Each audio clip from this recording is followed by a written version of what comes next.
गुरुदेव जय गुरुदेव। जय गुरुदेव नाम किसका, जय गुरुदेव नाम किसका, जय गुरुदेव नाम किसका।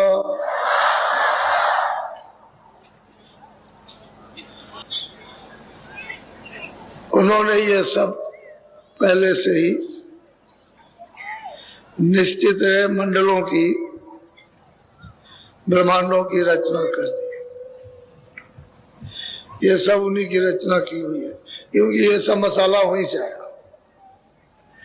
जल है, पृथ्वी है, अग्नि है, वायु है, आकाश, सब वहीं से आया। इसके बाद में लिंग शरीर है 17 तत्वों का, 10 इंद्रिया, चतुर्संताकरण, मन बुद्धि चित्त अहंकार, रजोगुण तमोगुण सतोगुण। ये स्वर्ग और वैकुंठ में इसका जो खोल है, पर्दा है, ये चेतन है, ये जड़ है। इस जड़ में सूरज बंद है और वो पर्दा चेतन चेतन है। फिर सूक्ष्म शरीर है 9 तत्वों का, शब्द स्पर्श रूप रसगंध मन बुद्धि चित्त और अहंकार। इन 9 तत्वों का सूक्ष्म शरीर। उस सूक्ष्म शरीर में आद्या महाशक्ति और ईश्वर, जिनको मुसलमान खुदा कहते हैं, ईसाई घाट कहते हैं, हिंदू उसको परमात्मा कहते हैं। उस सूक्ष्म शरीर। इसके बाद में कारण शरीर, वो 5 तत्वों का, शब्द स्पर्श रूप रसगंध, ये 5 तत्वों का शरीर है। इसके बाद में कोई शरीर नहीं, बाद में शब्द। सारा ये विस्तार शब्द ही का है। जो भी रचना ऊपर है वो शब्द की है और उसका विस्तार पहले शब्द ही का हुआ। फिर मसाला जब नीचे भेजा गया तो कहा कितना उसको महीन करना, उससे कहा मोटा रखना, फिर उससे मोटा फिर रखना, और ये सबसे मोटा पर्दा है ये जल पृथ्वी अग्नि वायु आकाश, जिसका ये शरीर है। इसके परे परे नहीं। तो ईश्वर तो रहते हैं सूक्ष्म शरीर और ब्रह्म रहते हैं कारण शरीर में। और 5 तत्वों शब्द स्पर्श रूप रसगंध उसमें विराजमान है, इसलिए वो कारण शरीर है। अगर जीवात्मा इन चारों शरीरों से अलग हो जाए तो स्वतंत्र हो जाए, फिर उसको लौट के यहाँ नहीं आना, फिर निकल गए। जब तक ये चारों शरीरों को पार नहीं करेगी तब तक बंधन में रहेगी। और वहां की अवध है, कारण शरीर की भी अवध है, वो ब्रह्मांड में इतने दिन तक रहो फिर लौट आओ। सूक्ष्म शरीर की भी है कि ईश्वर के स्थान पर रहो तो वहां से लौट आओ। फिर लिंग शरीर की भी अवध है कि इतने दिन तुम यहाँ रहो, पुण्य छिड़े मिटलों के। और यहाँ की तो अवध है ही, आप रोज देखते हो मृतलोक में क्या हो रहा हो तो रोज देखते हो। तो चारों शरीरों के खोल को जब इस मनुष्य रूपी मंदिर से या निकल कर उतार दे तो ये जीवात्मा, ये सूरत दोनों आंखों के पीछे जो बैठी है, सबके पास, दोनों आंखों के मध्य में, उसका मध्यभाग कहते हैं, दरमियान कहते हैं, सेंटर कहते हैं। बीचों बीच में बैठी हुई है, लेकिन ऊपरी हिस्से पे बैठी है, शरीर के अंदरी हिस्से पर नहीं बैठी, बिल्कुल दरवाजे पे बैठा दिया उस पर। इसके अंदर नहीं, अंदर होती तो किसी आले आले में आ जाती कि वो कितनी बड़ी है कितनी छोटी है, और वहां आला जा नहीं सकता। महात्माओं ने इसकी खोज कर ली। अब किसी को ये नहीं मालूम कि ये कैसे उतरेगा, तो पहले की साधना तो अलग थी, योग द्वारा, वो तो अब कलयुग में हो ही नहीं सकती है। क्योंकि कलयुग में संयम तो अब कुछ रहा नहीं, पवित्रता भी कुछ नहीं रही, सत्यता भी कुछ नहीं रही और विवेक भी नहीं रह गया। तो अब वो तो साधन हो नहीं सकते। सतयुग के तीर्थ आ गए, द्वापर के, अब तो कलयुग का साधन चाहिए जो सबसे सुलभ हो, आसान हो। तो कलयुग का साधन नाम, यानी नाम चेतन है, आवाज देता है। क्योंकि नाम आवाज देता है, शब्द है। उसी आवाज को अगर जीवात्मा पकड़ ले तो जाग जाएगी, लौट जाएगी, वापिस हो जाएगी। छोड़ा इसने अपना, ये सब कुछ खोल छोड़ा। क्योंकि कब तक खोल के अंदर है, जब तक उसके ऊपर में आवरण, तब तक खोल में। और जैसे आवरण दूर हुआ, बाहर खड़ी हुई प्रकाश में, क्योंकि उधर अंधेरा तो है नहीं। बाद में ऊपर में स्वर्ग वैकुंठ में लिंग शरीर, उसको भी उतार दोगे। उसके ऊपर स्वर्ग वैकुंठ के ऊपर में उसको भी, मतलब यह है कि इसी से उतारोगे।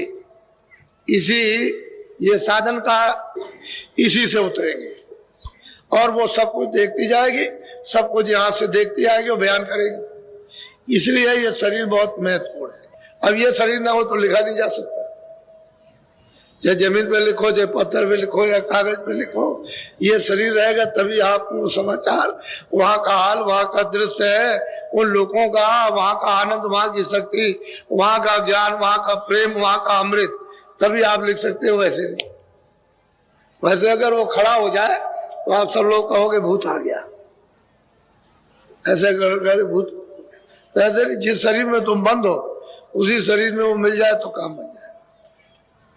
वैसे वो कुछ नहीं कर सकता, वो कुछ भी नहीं करेगा। वो तो जो वहां से यहाँ आते हैं महात्मा, वही काम करते हैं, वो तो कुछ करते नहीं, वो तो अलग थलग है।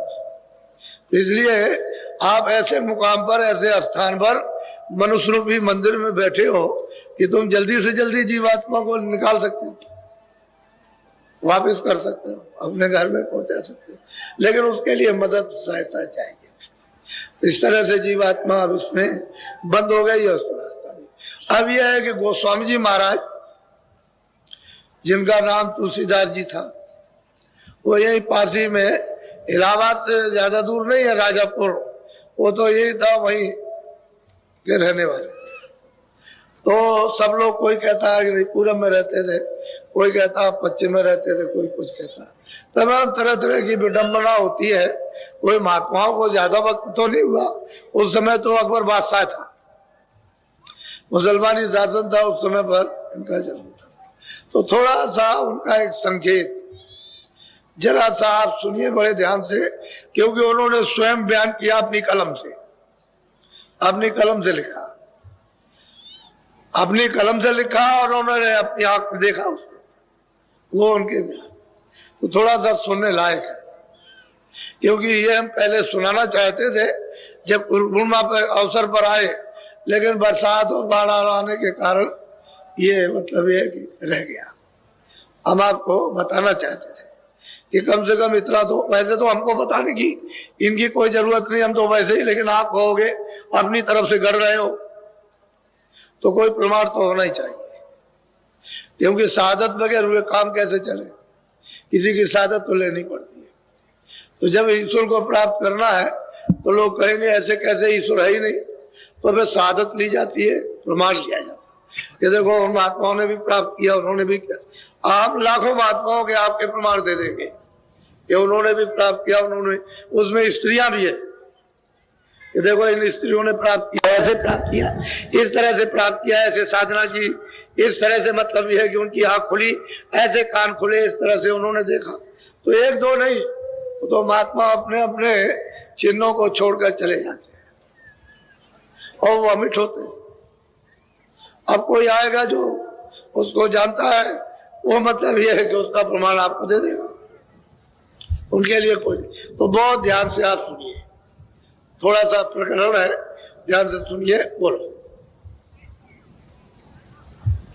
तुलसी कहत बताई अपनी उत्पत्ति मति विधि, सोधि सत्संगति लार, जग जब से तन में।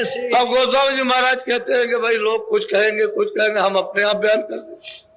कि भाई हमारी उत्पत्ति कैसे हुई, हम ज्ञानी थे कि अज्ञानी थे, जानते कि नहीं जानते थे, हमको सत्संग मिला था या नहीं मिला था, हमको महात्मा मिले या नहीं मिले, हम कहाँ के मतलब ये है कि रहने वाले, तमाम तरह की शंकाएं रहती हैं। तो कहते हैं हम ही खुद कह दें तो लोगों को हमेशा जानकारी रहेगी। बोलो। अभय पानी विधि का अभिषेखा तुलसी की चनी चक। अब गोस्वामी जी महाराज कहते हैं कि मैं तो बिल्कुल नीच था, कीचड़ में सना हुआ था, विवेक था नहीं, ज्ञान था नहीं, प्रेम था नहीं, हम कुछ नहीं समझते थे, कुछ जानते ही नहीं थे। अब वो अपनी बात कह रहे हैं कि देखो मैं कुछ नहीं जानता था, बिल्कुल शून्य शान था, हमको क्या मालूम परमात्मा क्या है, ईश्वर क्या है, आत्मा क्या है, हम कुछ नहीं जानते। वो अपनी बात आपको अपनी बता रहे। बोलो। मैं अति अधमय चेत बूझा संत चरण का चुमो। और गोस्वामी जी महाराज कहते हैं उस बचपन काल में मैं अधम था, अचेत था, मुझे होश ही नहीं था कि मैं मनुष्य शरीर में क्यों आया हूं, कुछ नहीं था। अधम से अधम और अचेत और नीच, कोई भी इतना जरूर कभी कभी इच्छा होती थी कि संत मिल जाए, उनके चरण मिल जाए। ये कभी कभी उनमें अंदर अंदर उद्वेग उठा करता था, कभी कभी आता था कि कोई संत मिल जाए, उनके चरणों में लग जाए। ये एक निशानी थी उनको उधर जाने की। लेकिन कहते हम तो कुछ थे नहीं, अधम से भी अधम थे। बोलो। मैं तो अचेत चेत चित नाई संत चिताई की नय अपना। कहते हैं मैं अचेत था, मुझे कैसे चेतना आ सकती थी, लेकिन संतों की महापुरुषों की कृपा हुई कि उन्होंने धीरे धीरे धीरे धीरे बैठाल करके हमको चिता लिया, जगा दिया कि तुम इसलिए मनुष्य शरीर में आए, असली काम तुम्हारा यह है कि अपनी जीवात्मा को जगा के वापस। तो धीरे धीरे उनकी कृपा उनकी दया से पास बैठाल कर और धीरे धीरे दया करते करते और उन्होंने चिता लिया, चेतना आ गई। बोलो। मैं पौने शांत चरण समनाई संत दयाल दया के। तो गोस्वामी जी महाराज कहते हैं कि मैं संतों के चरणों के बराबर किसी को कुछ नहीं जानता, मैं किसी को रत्ती भर नहीं, बस संत चरण, उन्हीं की कृपा और उन्हीं की दया। देखिए कितनी बड़ी बात कि संत चरण। कभी कभी ज्वार भाटा उठता था कि कहीं मिल जाए, उनके चरण मिल जाए, संत मिल जाए, महापुरुष मिल जाए, पूरे मिल जाए, तो अब ये कभी ना कभी काम आ ही जाएगा। कहते मिल गए तो उन्होंने बैठाल करके हमको चिता लिया, जगा दिया कि तुम इसलिए आए हुए हो। अब ये स्थिति है कि मैं उनके चरणों के सिवा किसी को जानता ही नहीं। बोलो। तुलसी मथ बोधि नहीं विवेका संत चरण चित बाई। और कहते कि तुलसी की बुद्धि में विवेक नहीं था, कुछ नहीं विवेक था, बस एक ही था कि एक ही निशाना था कि संत चरण, एक ही तीर था कि उनके सिवा और कुछ नहीं, और बाकी अपने को विवेक विवेक कुछ नहीं था, मैं जानता ही नहीं था विवेक विवेक क्या थी। ये उनका निशाना हो गया कि इनके सिवाय और कुछ नहीं। बोलो। मैं अब अपनी आदि बताओ अपनी बिठायादि गति। अब उन्होंने यहाँ पर ये पूरा पूरा निश्चय आपको करा दिया कि बिना संतों के उनकी कृपा के नहीं। कहते हैं एक लक्ष्य निशाना संत चरण का, मैं उसके बराबर और कुछ नहीं जानता, मैं अच्छा न बुरा मुझे कुछ नहीं, न विवेक न अविवेक, मैं अब कुछ जानता ही नहीं, बस मुझे तो एक ही निशाना मिला संत चरण की बांधी टेका। कहते हैं बस निशाना बांध लिया, इसके सिवाय और कुछ है नहीं। ये अब वो कहते हैं कि भाई मेरी उत्पत्ति कैसे हुई, अपनी आप कहानी वर्णन कर रहे हैं, बता रहे हैं कि जिससे लोग उसको सुन लेंगे, समझ लेंगे तो जान जाएंगे। बोलो। जग व्यवहार जगत जगराही, तनय उपजा विधि कहो कहते हैं भाई जैसे जगत की उत्पत्ति का जो सबका सिलसिला है, ये बच्चे बच्चियां कैसे पैदा होते हैं, तो कि मैं कोई ऊपर से थोड़ी गिर गया हूं कि मैं ऊपर से गिर करके आ गया। ऐसे जैसे जगत का व्यवहार उत्पत्ति होने का, उसी तरह से कहते हैं कि मैं आपको बता रहा हूं। बोलो। राजापुर जमुना के तीरा, जहाँ तुलसी का भया। कहते हैं कि राजापुर ग्राम है इसी जमुना के किनारे, यही आपके पश्चिम की तरफ में इलाहाबाद, कोई ज्यादा दूर नहीं है। बरवारी से सड़क जाती है राजेपुर के लिए, तो कहते हैं वहां मेरा किनारे पर घर था। तो जिस तरह से बच्चे बच्चियां पैदा सबके यहाँ होते हैं, उसे वैसे ही यानी ये शरीर मेरा पैदा हुआ राजापुर गांव में जमुना जी के तीर बिल्कुल किनारे पर है। बोलो। विधि बुंदेल खंड वही देशा, चित्रकूट बीच दस को। अब कहते हैं वो स्वामी जी महाराज खुद कि वो विख्यात बुंदेलखंड और चित्रकूट और राजापुर का कितना 10 कोस का 20 मील का अंतर है। तो ये बताते कोई सोचा कि भाई कहीं और जगह के रहने वाले होंगे, तो उन्होंने गांव का अपना परिचय इस तरह बताया कि इधर उधर नहीं हो सकता है, चित्रकूट से राजापुर 10 कोस है, 20 मील की दूरी पर। कहते हैं तुलसी का ये शरीर जिस तरह से जगत की उत्पत्ति होती है, वैसे उसका ये शरीर उपजा पैदा हुआ। बोलो। संवत 15 से नावासी, भादो सुदी मंगल एकादशी। भादो सुदी मंगल एकादशी और 15 से 89 कहते हैं उस दिन मेरा ये जन्म हुआ। ये शरीर यानी मां के गर्भ से बाहर है।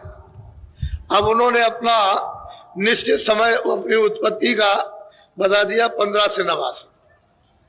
बोलो। भया जन्म सोई कहो बुझाई, बाल बोध सुधि बुद्धि दरसा। कहते हैं भाई जन्म हो गया, बच्चा मतलब 2 बरस 3 बरस 4 बरस का होता और क्या करता, खेलता कूदता है बालक बुद्धि से। तो कहते हैं मैं भी खेलता कूदता रहा, जैसे सब बच्चे खेलते हैं वैसे कोई ऐसे समझे कि नहीं वो खेलते कूदते नहीं होंगे, वैसे ही खेलता कूदता रहा बालक बुद्धि से। तो उस बालक बुद्धि में क्या ज्ञान, क्या ज्ञान, कोई माँ बाप थे उनके, उन्होंने पाला पोसा दूध पिलाया और धीरे धीरे बड़ा करने लगे तो खेल कूद करने लगे। बोलो। उस समय ये जरूर था मुसलमानी राज्यों में 7 बरस 8 बरस के बच्चों की शादी हो जाती थी, क्योंकि अब भी है आपके यहाँ उत्तर प्रदेश और प्रदेशों में भी कि बचपन में शादी हो जाती है। गोना तो आप कीजिए समय पर, 16 साल हो जाए 18 साल हो जाए वो तो बात अलग है, लेकिन शादी अब भी हो जाती है। 8 साल की 9 साल की लड़कियों की शादी अब भी कर देते, अब भी आज भी कानून होते हुए भी कर देते। वो कहते हैं शादी संबंध हो गया, हम वहां भेजेंगे, थोड़ी भेजेंगे, उसी समय जब इसका समय पूरा हो जाएगा शादी हो जाती है। तो उस समय मुसलमान युवराज था, उस समय पर लोग लड़कियों को अच्छा नहीं समझते थे, तो इनकी बचपन में ही शादी कर दी गई। बोलो। तेरी भरत भाव मन राता, विधि विधि रीति चेत संग। कहते हैं कि जब हमारी अवस्था कुछ मतलब 12-13 साल की होने लगी, तो मतलब है कि लोग कहने लगे भाई तेरी शादी हो गई, तेरी शादी हो गई, तेरी शादी, तेरी तो स्त्री है, तेरी तो स्त्री है, वो वहां पर है।